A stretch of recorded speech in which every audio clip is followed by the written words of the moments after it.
अकोटमध्ये गुटखा माफियांवर पोलिसांचा मोठा प्रहार. सहाय्यक पोलीस अधीक्षक निखिल पाटील यांच्या धडक कारवाईत तब्बल 29.54 लाखांचा मुद्देमाल जप्त.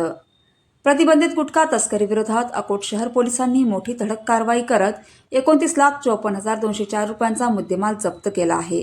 या कारवाईत 17,54,204 रुपयांचा प्रतिबंधित गुटखा व सुगंधित तंबाखू तसेच 12 लाख रुपयांची बोलेरो पिकअप MH12 VF 8595 जप्त करण्यात आली.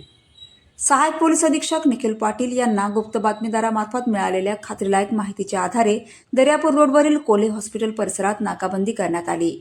यावेळी संशयित बोलेरो पिकअप थांबवण्याचा प्रयत्न करण्यात आला, मात्र पोलिसांची चाहूल लागताच चालकाने अंधाराचा फायदा घेत घटनास्थळावरून पळ काढला.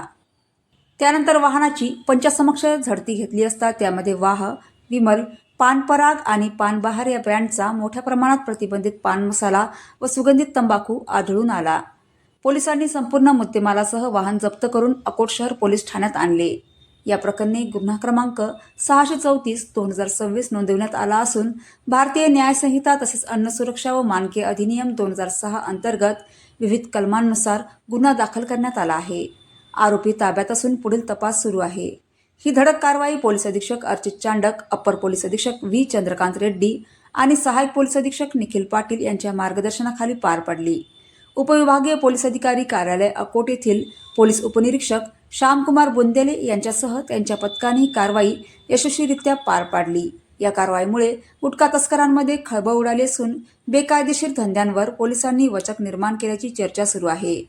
विशाल आगरे, अकोट प्रतिनिधी, इंडिया न्यूज.